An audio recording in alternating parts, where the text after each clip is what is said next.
Hi hello ಎಲ್ಲರಿಗೂ ನಮಸ್ಕಾರ. Welcome back to camera ಕಣ್ಣು ಯೂಟ್ಯೂಬ್ ಚಾನೆಲ್. ಇವತ್ತು ನಾವು ಬಾದಾಮಿ ಪೌಡರ್ ಮತ್ತೆ ಬೆಲ್ಲನ ಉಪಯೋಗಿಸ್ಕೊಂಡು ತುಂಬಾನೇ ಯಮ್ಮಿ ಅಂಡ್ ಕ್ರಿಸ್ಪಿ ಆಗಿರೋ ಬಾದಾಮಿ ಸ್ಟಿಕ್ಸ್ ನ ಹೇಗೆ ಮಾಡೋದು ಅಂತ ನೋಡೋಣ ಬನ್ನಿ. ಬಾದಾಮಿ ಸ್ಟಿಕ್ಸ್ ಮಾಡೋದಕ್ಕೆ ಬೇಕಾಗಿರೋ ಇಂಗ್ರೀಡಿಯೆಂಟ್ಸ್: 1 ಕಪ್ ಬಾದಾಮಿ ಪುಡಿ, 1 ಕಪ್ ಗೋಧಿ ಹಿಟ್ಟು, 3/4 ಕಪ್ ಬೆಲ್ಲ, 75 ಗ್ರಾಂ ಬೆಣ್ಣೆ, 2 ರಿಂದ 3 ಟೇಬಲ್ ಸ್ಪೂನ್ ಹಾಲು, 7 ರಿಂದ 8 ಸಣ್ಣಗೆ ಕಟ್ ಮಾಡಿಟ್ಕೊಂಡಿರೋ ಬಾದಾಮಿ. ಮಾಡೋ ವಿಧಾನ ನೋಡೋಣ.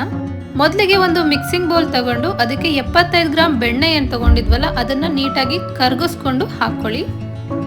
ನಂತರ 1 ಕಪ್ ಬಾದಾಮಿ ಪುಡಿ, 1 ಕಪ್ ಗೋಧಿ ಹಿಟ್ಟು, 3/4 ಕಪ್ ಬೆಲ್ಲ ಎಲ್ಲವನ್ನು ಸೇರಿಸ್ಕೊಂಡು ನೀಟಾಗಿ ಮಿಕ್ಸ್ ಮಾಡ್ಕೊಳ್ಳಿ. ಮಿಕ್ಸ್ ಮಾಡ್ಕೊಂಡಿದ ನಂತರ ಇದನ್ನ ಕೈಯಲ್ಲಿ ಚೆನ್ನಾಗಿ ನಾದಿ ಹಿಟ್ಟನ್ನ ರೆಡಿ ಮಾಡ್ಕೋಬೇಕು. ಹಿಟ್ಟನ್ನ ಕಲಸುವಾಗ ಇದಕ್ಕೆ 2 ರಿಂದ 3 ಟೇಬಲ್ ಸ್ಪೂನ್ ಹಾಲನ್ನ ಹಾಕೊಂಡು ಕಲಸ್ಕೊಳ್ಳಿ. ಸೊ ಹಿಟ್ಟು ತುಂಬಾನೇ ಸಾಫ್ಟ್ ಆಗಿ ಬರುತ್ತೆ.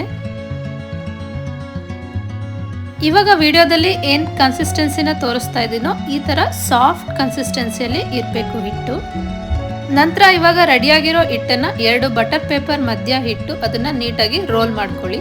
ಸೊ ಈ ತರ ರೋಲ್ ಮಾಡೋದ್ರಿಂದ ನಮಗೆ ಸ್ಟಿಕ್ಸ್ ತರ ಕಟ್ ಮಾಡೋದಕ್ಕೆ ಈಸಿ ಆಗುತ್ತೆ. ನೀಟಾಗಿ ರೋಲ್ ಮಾಡ್ಕೊಂಡಿದ ನಂತರ ಎಡ್ಜಸ್ನೆಲ್ಲ ಚಾಕುವಿನ ಸಹಾಯದಿಂದ ಕಟ್ ಮಾಡ್ಕೊಂಡು ಸ್ಕ್ವೇರ್ ಶೇಪಿಗೆ ಮಾಡ್ಕೊಳ್ಳಿ. ನಂತರ ಈಗ ರೋಲ್ ಮಾಡ್ಕೊಂಡು ರೆಡಿ ಮಾಡ್ಕೊಂಡಿರೋದ್ರ ಮೇಲೆ ನಾವೇನು ಚಿಕ್ಕದಾಗಿ ಕಟ್ ಮಾಡ್ಕೊಂಡಿದ್ವಲ್ಲ ಬಾದಾಮಿ ಅದನ್ನ ಹಾಕೊಂಡು ಮತ್ತೆ ಇನ್ನೊಂದ್ಸಲ ಚೆನ್ನಾಗಿ ರೋಲ್ ಮಾಡಿ. ಸೊ ಈ ರೀತಿ ಮಾಡೋದ್ರಿಂದ ಬಾದಾಮಿ ಕ್ರಂಚಿಯಾಗಿ ಸಿಗುತ್ತೆ. ನಂತರ ರೋಲ್ ಮಾಡಿ ಇಟ್ಕೊಂಡಿರೋದನ್ನ 20 ಮಿನಿಟ್ಸ್ ಫ್ರಿಡ್ಜ್ ಅಲ್ಲಿ ಸ್ಟೋರ್ ಮಾಡಿ. ಸೊ ಅದು ತುಂಬಾನೇ ಚೆನ್ನಾಗಿ ಗಟ್ಟಿಯಾಗಿ ರೆಡಿ ಆಗುತ್ತೆ, ನಮಗೆ ಕಟ್ ಮಾಡೋದಕ್ಕೆ ಈಸಿ ಆಗುತ್ತೆ. 20 ಮಿನಿಟ್ಸ್ ಆದ್ಮೇಲೆ ಫ್ರಿಡ್ಜ್ ಇಂದ ಆಚೆ ತೆಗೆದು ಇದನ್ನ ಸ್ಟಿಕ್ಸ್ ಶೇಪ್ ನಲ್ಲಿ ಕಟ್ ಮಾಡ್ಕೊಳ್ಳಿ. ಬಾದಾಮಿ ಸ್ಟಿಕ್ಸ್ ನಲ್ಲಿ ನಾವು ಯಾವುದೇ ತರ ಮೈದಾ ಶುಗರ್ ಏನು ಯೂಸ್ ಮಾಡಿರೋದಿಲ್ಲ. ಸೊ ಇದು ಟೇಸ್ಟಿಯಾಗೂ ಇರುತ್ತೆ, ಹೆಲ್ತಿಯಾಗೂ ಇರುತ್ತೆ. ನಂತರ ರೆಡಿಯಾಗಿರೋ ಸ್ಟಿಕ್ಸ್ ನ ಓವೆನ್ ಅಲ್ಲಿ 350 ಡಿಗ್ರಿ ಫ್ಯಾರನೈಟ್ ಅಥವಾ 180 ಡಿಗ್ರಿ ಸೆಲ್ಸಿಯಸ್ ಅಲ್ಲಿ 20 ಮಿನಿಟ್ಸ್ ಇಟ್ಟು ಬೇಕ್ ಮಾಡಿದ್ರೆ ನಮಗೆ ತುಂಬಾನೇ ಯಮ್ಮಿ ಅಂಡ್ ಕ್ರಿಸ್ಪಿ ಆಗಿರೋ ಬಾದಾಮಿ ಸ್ಟಿಕ್ಸ್ ರೆಡಿ ಆಗುತ್ತೆ.